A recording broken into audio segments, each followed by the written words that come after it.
Welcome to our unboxing series. Today we're going to be talking about the BabyBuddha 2.0. We'll go through the special features of this pump, what's in the box and how to assemble it, how to use it, and care and cleaning. And by the way, if you haven't ordered your pump through insurance yet, please find us at aceleron.com/order to get your order started today. The BabyBuddha 2.0 has quite a few special features. The first is pretty obvious. It's really small and it has a built-in rechargeable battery, making it very portable for using on the go. They also include a lanyard, which can be removed if you want it to take it off easily. When you are using it on the go, you have the option of the regular flange like most pumps, but they also include massage cushion inserts for you. And you'll see there's also this hygiene cover just to keep, from getting anything on that shield. One of the other cool special features for this pump is this T-connector, which isn't assembled just yet. But you'll notice there's a button in the middle, so you can go between double pumping or single pumping on either side really easily. So this is something you don't see in a lot of pumps, which makes it extra special for BabyBuddha. With the pump itself, BabyBuddha has been well known for their suction patterns. They have made updates to the 2.0 where they have added another mode, so now there are 3 modes. And the first one that we'll talk about a little bit later is going to be the new soft stimulation mode. But they also changed their other 2 modes to reduce some of that suction strength and make it a more comfortable pumping session for more users. And it also has a 2-year warranty on this pump motor.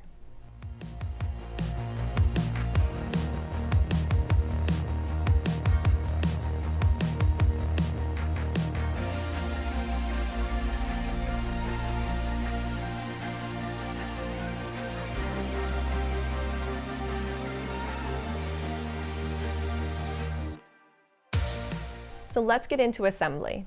You can see over here is a fully assembled collection kit, and I'm going to go through how to put together from bottom up. When we have our storage bottle here, you'll notice it does have a 5 fluid ounce storage capacity, and as a reminder, that doesn't necessarily need to be your goal every time you're pumping. But when you have this bottle here, it is a wide neck opening, and they do provide 2 nipples in there for use if you're going to feed baby. And you're going to use that in this cap here for a feeding bottle. But if you choose not to use this as a feeding bottle, you take that right out and you have the storage lid. That cap goes right in, and now you can store milk in here. So you have both use case scenarios for it. When we're doing collection, we're going to move from our bottle to this, collection body top here. You want to make sure, like with almost every other pump, you have your duckbill valve. Now the BabyBuddha duckbill valve does have that little handle option there, as well as sort of a little lip or grip on the edge as well. That's going to enter in the center of the circle on the bottom, and you want to make sure it's fully pushed on, and then you're going to put the bottle on there. Once you have that assembled, you're going to move to the top, which is going to be your backflow protector or your diaphragm, and this is what's going to keep your tubing clean.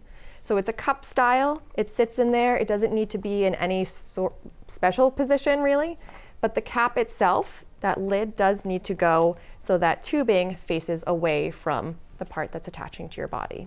So now that we have this fully assembled, let's move into the tubing, because that's one of the extra special features for this pump. It does include 3 pieces of tubing, and all 3 pieces have an adapter on each end. 2 of the pieces of tubing are shorter and 1 is longer.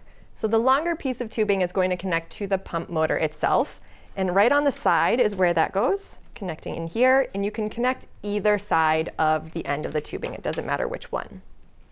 The other end is going to connect to your T connector.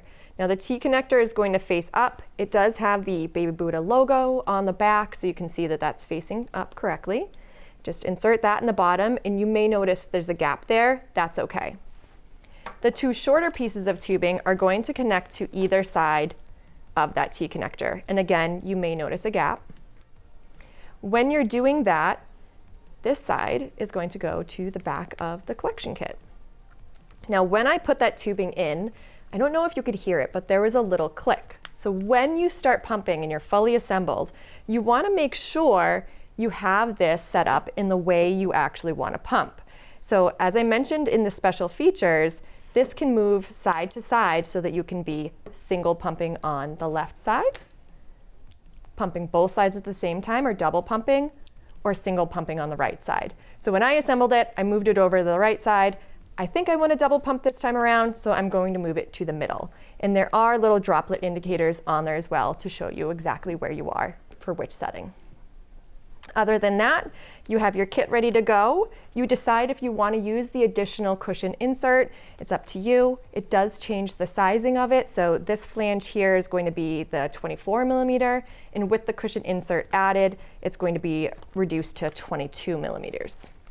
So when you have that on there, again, you also have the option of that hygiene cover, and the hygiene cover itself just sits right on top. And again, just to keep it clean and from getting anything on there. And that's the full assembly. Before we get into how to use the BabyBuddha, I want to point out that the port for charging is right on the bottom, and then the port for the tubing is on the side. When you first get the pump, the lanyard will not be attached, but it is easy to take on and off, and you can use the adapter here. You can see that there are 4 buttons below the LCD screen. The power button is at the bottom, and it is a quick push to turn the pump on. It will always turn on in the first mode, which is soft stimulation, shown with that 1 wave line. You'll see there's also a timer for how long you've been pumping, an indicator to tell you what level you're on, and a battery life indicator. To change your suction strength in level 1, you can either use the plus and minus on either side, or you can let it increase on its own. It will slowly increase every 45 seconds from level 1 up to the cap of level 6 here. If you decide to change the suction strength with the plus or minus on either side, instead of letting it increase on its own, it will stop the automatic mode, but it will stay in that soft stimulation pattern.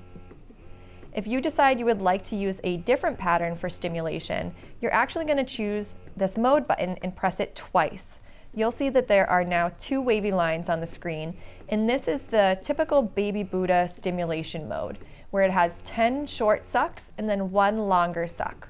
In the stimulation mode, that longer suck after those 10 shorter ones is going to be longer in how long it holds the suck, and it will have a higher suction strength. The first 3 levels in this classic stimulation mode now have a reduced suction strength compared to the original BabyBuddha 1.0. Now we start in stimulation in order to get the milk to start. Once your milk has started flowing within about the first minute, you would move over to expression mode. Now expression mode is indicated by the little droplet there. What you're going to do is try to find your highest comfort strength. So we recommend starting at 1 and going up and up and up until it's uncomfortable, and then going back down 1 or 2. If you're using soft stimulation or classic stimulation mode, you have options from 1 through 6 in levels. In an expression mode, you have 1 through 9 for levels. When you are in the classic stimulation mode, remember that that last suck, the 11th pull, is going to be longer and stronger. So just be aware of that as you increase your suction strength. When you finish pumping, you just simply push that power button, and every time you turn it back on, it will always start in that soft stimulation mode, and you can change it as needed. So let's talk about cleaning for the BabyBuddha 2.0. When we talk about cleaning, we typically follow the general guidelines set out by the CDC, and then we also point out fine details from BabyBuddha as well. In general, the CDC recommends to clean your pump collection kit after every pumping session. Now, for any pump, you want to make sure certain parts are not submerged in water or cleaned. So for example, for the BabyBuddha, that includes the lanyard, the plug for charging, the pump motor itself, and the tubing. So the tubing here includes also that T-connector. Now something a little bit different is that this lid or cap that's on the top of that diaphragm also is not cleaned.